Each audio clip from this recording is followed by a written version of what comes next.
Horse retirement. As horse trainers, it's our moral obligation to put the health and welfare of our horses above our own agenda. A couple of years ago, I had to have rotator cuff surgery, and I thought this would be the perfect opportunity for me to find a forever retirement place for my horse. We had been out of the show ring for quite a few years and retired already.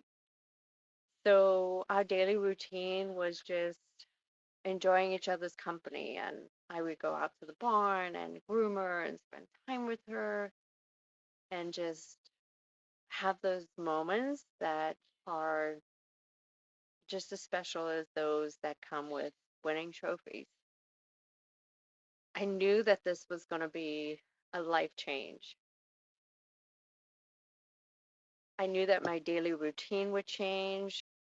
I knew emotionally and mentally it was going to be extremely difficult for me to not have her around every day and not see her every day. She was part of my therapy. Unfortunately, where I live, there's not a lot of retirement farms.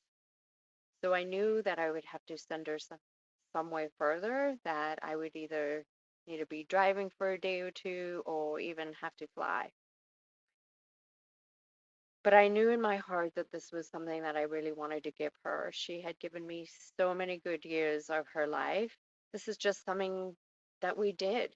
We find a forever home that they can spend the rest of their years in beautiful surroundings where they can just go out and be natural and be a horse. So I knew the transition was going to be harder on me than it was going to be on her. It was just not an easy process, just the distance, being away from her, worrying about her, worrying about the care that she would have, worrying about how she would transition into this. But of course, I was extremely fortunate. I found an amazing place. She's super happy, and it was far easier on her than it was for me. So I knew how difficult this journey was going to be for my client because I had already taken the journey.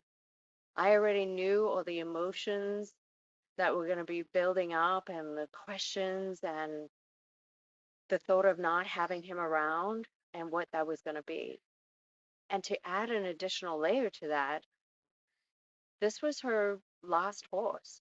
So not only was she going to be losing her best friend, but she was also going to have to hang up her riding boots. There was this additional layer that really needed to be addressed in a sensitive way and to give her the opportunity and time for the idea of retirement to sink in. These are such sensitive and delicate conversations.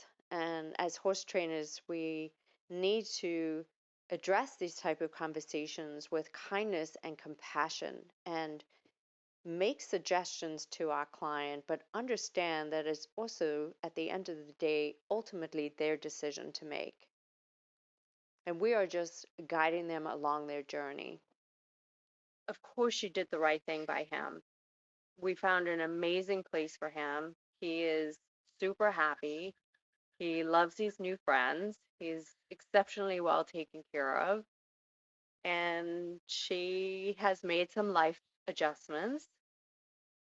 She's been able to do different things with the additional time that she's had, and it's all worked out well for both of them.